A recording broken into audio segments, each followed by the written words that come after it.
Ayun, magandang araw sa ating lahat mga kaibigan. Muli nagbabalik ang inyong lingkod, Rondy TV mo. Tuloy tayo kagad sa ating topic mga kababayan. Congressman Erwin Tulfo mga kababayan, may panaya mga ito kay Senador Bato de la Rosa mga kababayan. At dito nga, nabunyag lahat ng mga ginagawa nitong kultong grupo na SBSI mga kababayan, itong kanilang pinaka mataas na opisyal, itong si Senior Aguila mga kababayan. Matindi ang ginagawa nito may mga pangungurakot dito na nangyari, pang-abuso. Yun na nga mga kababayan, ayon kay Senador Bato de la Rosa mga kababayan, sisilipin nila yung mga ari-arian nitong SBSI mga kababayan, para naman maibalik yung mga pira na nakuha sa kanilang mga membro mga kababayan.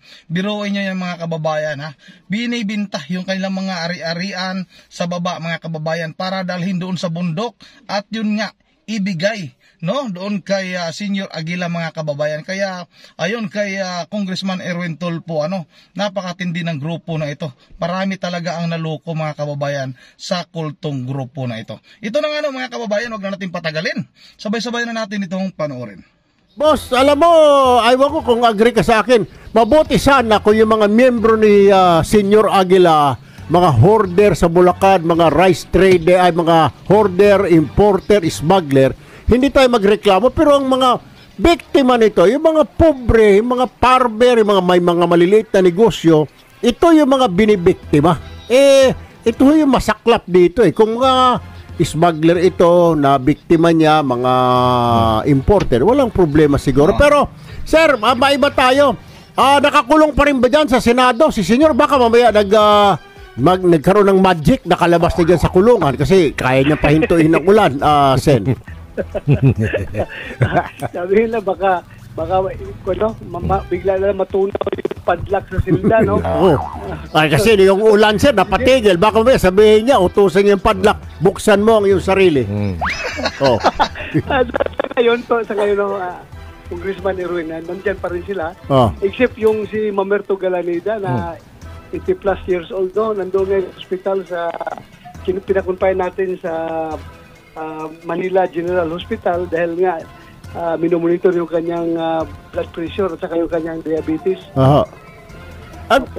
Sen, ang tanong ng mga kababayan natin dyan, ano na mangyayari? Mabubuwag ba sa pamamagitan nitong investigasyon nito? Nalantad na yung kalukuhan nitong si Senior Aguila at saka yung grupo niya mga panluloko, kulto. Ito raw po ba ay mabubuwag na? Because you initiated this investigation at medyo unti-unti na rin. Naniniwala ka ba sir na sindikato nito? Kasi yung mga advisor niya, mukhang may mga matataas din na may mga pinag-aralan. Mga ex-policeman na mga master sergeant, may teacher pa sa DepEd. Ibig sabihin, hindi naman siguro mga tanga yun at nagsunod-sunod. Siguro talagang merong personal interest sila dyan sa samahan na yan dahil sa kwarta. Anong basa mo, Sen? Ganun talaga. Kung pwedeng sabihin natin na sindikato dahil nga requirement nila sa pag-akyat doon sa kapihan ay kailangan ibinta nila yung kanilang mga earthly possessions, yung mga ari-arian nila, yung kanilang mga pamamaha, yung bahay nila, ibinta nila at around 60% of the proceeds of which ay mapupunta doon sa SBSI. So parang merong scheme na ginagawa. Sir, panghuli na lamang bago ko i-turn over kay Aljo. Sabi nyo, itong si Senior Aguila dahil 22, 23 years old lang ito ay dami lang pero may mga talagang tao na nagpapatakbo ng grupo na yan, Senador De La Rosa. Yes, halata man Congressman Erwin sa ating ginawang investigasyon na lahat ng tanong ay nire-refer niya doon sa kanyang mga advisors. At inamin niya mismo na, sir, kung pwede lang, alam lang niya na ganito mangyayari, hindi na niya tinanggap yung pagiging presidente ng SBSI o pagka-pinuno ng kulto na yan dahil nga bata pa daw siya at kulang siya sa kaalaman dahil siya second year high school lamang. So, medyo naawa rin tayo sa kanyang sinabi, na-antik rin tayo doon sa sinabi na. Lumalabas talaga na siya ginagamit lamang ng mga tao na nasa likuran. Senador, unsa man ang atong rekomendasyon, anong recommendation natin dito with DNR? Dahil maraming paglabag dito sa Protected Area Community-Based Resource Management Agreement. May agreement pala ito eh. Ang laki pala nito, Kong. Around, ilan to? 353 hectares of land. 1,000. Oh, 353 hectares lang. 353 hectares. Oo, malaki yung community nila, ipinagbabawal ang pumasok sa loob. May checkpoint pa silang sarili dyan. Pinagre-resign pa yung mga teacher, uniform personnel at barangay official para umanib sa kanila at naglagay pa sila ng mga struktura dyan na hindi sinunod yung agreement with DNR. So ano pong recommendation? Ipasarado na lang siguro ito. Bago sagutin ni Senador yan ang sabi ko sa inyo last Friday, Thursday, na baka mahirapan sila Senador Bato at Senadora Risa. Kailangan mo na humingi ng clearance kay Senyor Aguila. Baka hindi kayo papasukin doon. Sir, wag ka magtawa-tawa, sir, kay narinig naman natin. Bawal, may checkpoint. Sasabihin, meron kaming sariling senado dito. Baka maiharap sila ng mga senador na 24 din ng mga senador.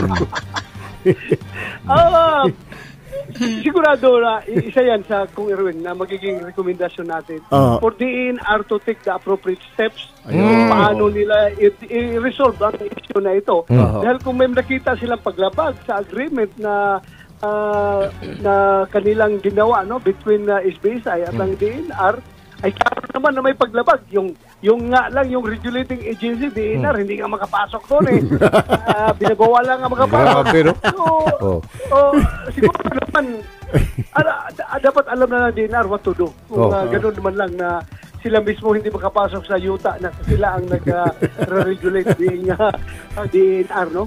Paano yung relocation? Dapat gawin. Senador, paano relocation ng mga miyembro dyan na nais ng kumalas kung yan ay bubuwagin na ng gobyerno?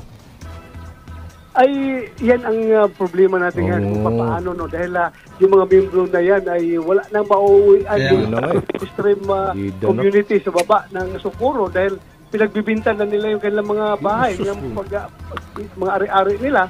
So, hirapan talagang whole of government approach ang gagawin nito. Lahat ng ahensya ng gobyerno na pwede tumulong, DSWD, lahat magtulong-tulong tayo para kung dating sa punto na sila ay i-relocate pabalik doon sa baba. Ibalik yung pera nila. Ibalik yung pera baka na kay Senior pangalan Aguila. Tawag ko dito Tamsi. Si Senior Tamsi. Baka nagastos na yun siya. Mayroon mo sila mga studio doon na pinagawa, mga radio station. Nagastos na yung pera nila. Patay. Tama-tama kasi yung isang yung engineer namin dito gusto yata mag-apply doon kay Senior Aguila. Doon ko talaga ilalagay ito kasi mali-mali minsan na doon ko talaga i-recommend. But anyway, sir, paano nga ito? Baka magkaasawa ng bago yan doon ni Ruel. Ay, sus! Tingnan mo, nakatindig ka agad, sir, pati yung namin, isang kasama niya, katabi niya, tumayo ka agad, pati yung IT. Yung IT namin kasi matandang binata na mukhang gusto rin Ikasal doon. Ikasal si Senyor Aguila. Pero sir, paano ito? May marami ng kaso kasi yung mga nagbenta ng bahay, yung iba pala, naka-loan pa na may loan sila sa bangko. Yung mga negosyo nila, may loan sa bangko. At ang nagpo-problema daw yung mayor doon sa baba, siya ang sinisingil ng mga bangko. Kasi saan na raw, paano hanapin yung mga tao, Sen? Well, siguro ma-advise natin kung meron pang naiwan na pera, may pera pang hawak yung asosasyon na yan. Kung gusto ng mga miyembro na magpa-refund, siguro they have to be compensated kanilang ibinigay. Why not i-freeze muna? May pera pa yan. Imposible namang naubos agad yung pera niyan, mga kababayan. Napakaraming pera niyan. Kasi napakaraming membro Yung isa nga lang na nagsasabi ng mga kababayan na national fisherman, yung kanyang asawa, yun na nga mga kababayan, yung isda daw na kuha ng kanyang asawa ay hindi na daw binibigyan yung kanyang asawa. Grabe naman yung mga kababayan. Nung una, 200 lang yung binabawas sa bawat binta nila araw-araw. Pero kalaunan nga mga kababayan, ay lahat na ng isda, nagiging stockholder na ng isda itong si Senyor Aguila mga kababayan.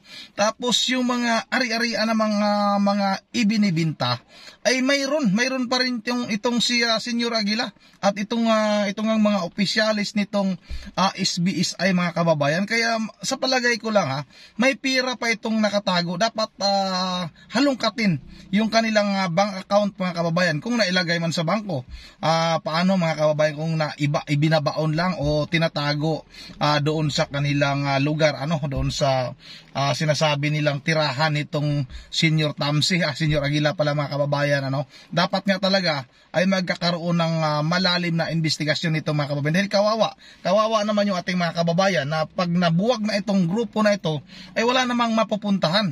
Saan sila pupunta mga kababayan? Sana nga talaga tulungan din ng ating pamahalaan. Kung may mga bank accounts ito, may mga ari-arian, o kunin mo na ng gobyerno. Kung maaari, ibenta o kaya ibigay yung perang nakatago pa dyan. Baka ibinaon sa lupa. Kung yun. Titingnan natin kung ano magiging hakbang natin dyan. Kung meron silang mga bank account, existing bank accounts. Pero titingnan natin dahil alam ko may mga advisor rito, legal advisor rito sila na mga abogado kung anong dapat gawin. Baka titingnan natin. That would form part of our recommendation. Base dito sa ginagawa niyong investigasyon, Senador, last 2 questions na lang po sa akin. Yes. And I know this is in aid of legislation. Paano ho kaya natin na makumbinsi ang mga kababayan natin na mag-isip-isip muna 1, 2, 3 beses, lalo na sa mga bukid na madaling mauto-uto? Paano ho kaya ito na para hindi na po maulit ito? Kasi diyan sa Mindanao, alam ko maraming mga kulto diyan. Sus ko po, ngayon ito pa isa na naman, dagdag na naman ito sa poproblemahin ng gobyerno, na sasama na ito sa poorest of the poor na naman dahil wala namang hanap buhay. Paano kaya ito? How can we stop this na para matigil na itong kalukuhan na ito na manghikayat na sumama sa kanila, Senador? Ang nakikita natin dyan, Senyor Ruel, as far as legislation is concerned, siguro yan, kagaya ng case na yan, na meron silang agreement between the government, siguro gagawa tayo ng mga pulisiya na kapag ang isang protected area na list doon sa isang grupo ay ginamit na sa kulto operations, ay mayroong batas dapat yan na ipagbabawal ang pag-grant ng permit na yan. At pagdating naman sa penalize o pag-criminalize ng mga actions na gagawin nila, mag-start kasi ang kulto sa exercise of religion Mahirap tayo gumawa ng batas na i-discriminate natin yung religion dahil nasa konstitusyon natin yan, yung freedom of religion.